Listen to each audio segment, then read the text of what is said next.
I threw all my brushes in the trash, so now it's time to paint Warhammer. My name is Hero Song, and today, if it has brush in its name, I can't use it when I paint this model.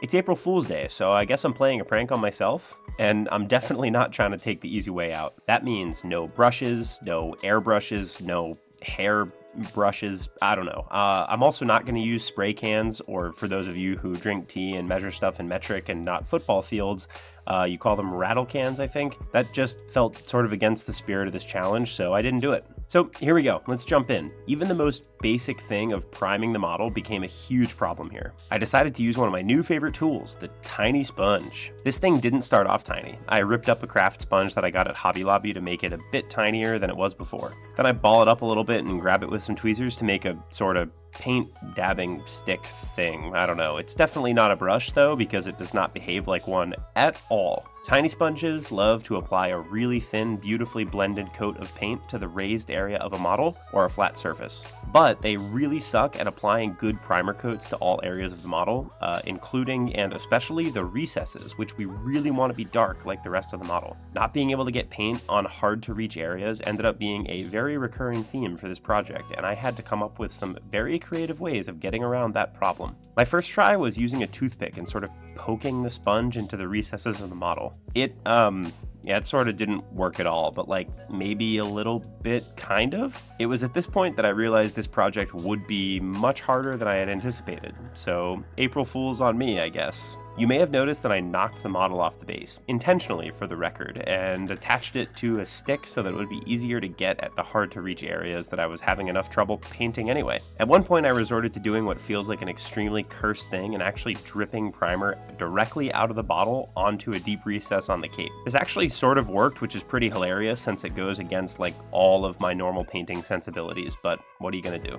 Alright, model is primed enough now, so it's time to start applying colors. I'm going to start with black, which I'll build up using a black base coat and a few layers of gray on top. I apply the black paint to the black primer, which I recognize feels like putting a hat on a hat, but I do want to make sure that this model has the same finish across the board. The primer is a bit too shiny for my liking, so fear not, I'm not being stupid. Except for the fact that I'm doing a no brush challenge, but I digress. Similar stuff here with my fancy tiny sponge, which is already doing a better job on this step now that we already have the color in the hard to reach and low down areas. So I was pretty quickly able to apply what passes for a decent base coat, I guess. I did get the bright idea to wrap a toothpick with paper towels to make a thing I could kind of poke into the hard to reach bits, and yeah, it did not work at all. It sort of worked, but the paper towel is just too absorbent to apply paint well. I tried a folded piece of paper towel as well and got similar results, although this worked better than when it was wrapped around the toothpick, so that's good. Okay, finally time to use my tiny sponge setup for what it's legitimately great at, which is applying a thin coat of a color to large surfaces and the raised areas of a model. I do this a lot on my legit models, so I was pretty excited that I finally got to do something that didn't feel awful. I used a tiny bit of water and applied the paint in a dabbing motion to give a realistic blending effect. We've built up a beautiful blend from black to a lighter gray very quickly, and this model is starting to look far less terrible. So how the heck are we going to edge highlight this thing?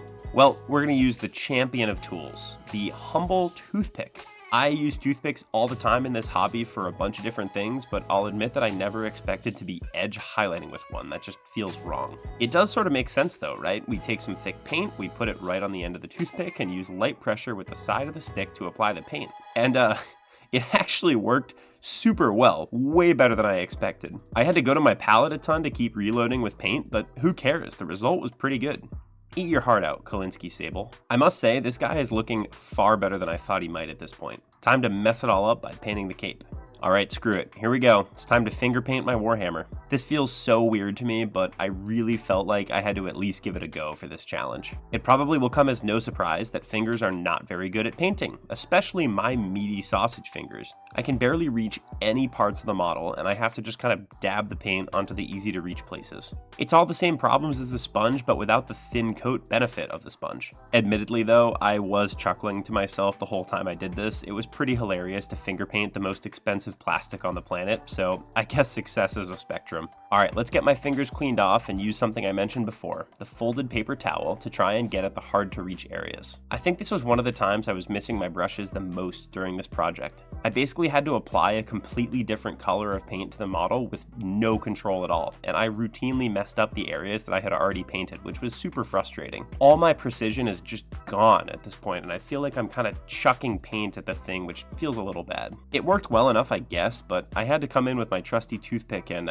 pick out, the hard to reach areas and stuff that directly bordered the other areas in the model. The toothpick gave me control, but I lost any kind of smoothness of the paint job. This really feels like one of the worst base coats I've ever given a model. It's too thick in places and it's not smooth or even. Whatever, time to pretend it's fine and cover it up with thin layers of my next color with, you guessed it, the tiny sponge. Dab dab dab on the raised areas, slightly thin paint and light pressure with your sponge, and this went very smoothly. And now again with an orange color, since I want this cape to read as orange. Same exact deal here, and pretty soon we have a decent enough looking cape. I went back in with my toothpick at this point and tried to clean up some of the mistakes I made when dabbing the paint onto my cape. Alright, time to get some metal on the big axe. I used my sponge again to base coat this, which was a nice break because the silver stuff was pretty removed from the other pieces in the model, so I could do this fairly quickly, except where it wasn't far from the rest of the model and I had to use my stupid toothpick again. And another Toothpick Edge-Highlight, and we got us an axe. Now's the time for what feels like a patented Hero Song recipe at this point, my brown leather. I pretty much always use the same combination of paints for my leather and add more or less layers of different colors depending on how much time I want to spend on the model I'm painting. But I rarely get to do this by finger painting. Dryad bark is my favorite paint in the world. It is amazing to work with and has a beautiful, naturey, foresty color that I just love. I am a big fan of trees in general. Maybe that sounds weird. Make fun of me in the comments if you must. Anyway, getting to apply my favorite paint with my finger was especially funny to me. I had to take care of the details with my trusty toothpick, but the base coat step here felt pretty easy.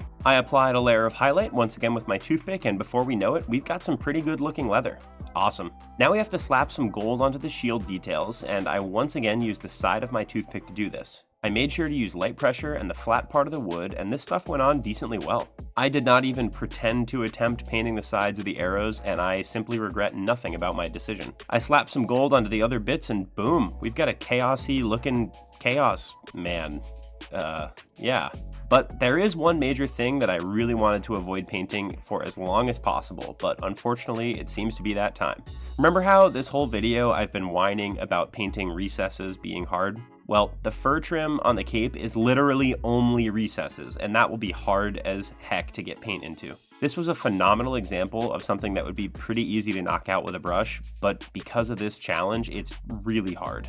I started off with a light tiny sponge coat, but I was trying to be extremely careful to not get this gray paint onto the orange we built up in our last step. Of course, I failed a little bit, but not as much as I thought, so that's good. I made use of my toothpick here to get paint into the recesses and onto some of the edges. Again, this would have been super easy with a brush and just isn't without one. I applied a light gray highlight with a sponge, which remained relatively difficult and stressful as I was trying very, very hard to not bleed the paint accidentally onto the orange cape. Inevitably though, I did mess up the orange and had to take a little bit of time to fix it. I also took the opportunity to enhance the blending of the cape here. When I do this kind of tiny sponge work on a proper model, I often mix it in with brushwork, using super thin coats of paint to smooth out the blending and apply more pointed highlights to specific areas. On this cape, of course, I couldn't do that, so I had to make do with my sponge, using paint that was slightly more thinned down before I applied it to give a little bit of blending on the color transitions. Okay, one final thing is to use my paint pen to give the fur a little bit of love. I'm not sure how I feel about the result here. The white highlights went on too thick from the pen and I really can't water them down at all. So I guess that's what we're left with. Oh well, moving on to the base. I attached this guy to the base and used a toothpick to apply some sandy texture to it. I was very careful to not hit the black ring on the bottom of the base so that I wouldn't have to repaint it. Ironically, I usually use a toothpick for this step, so this felt pretty normal to me. And with that, I think we're done.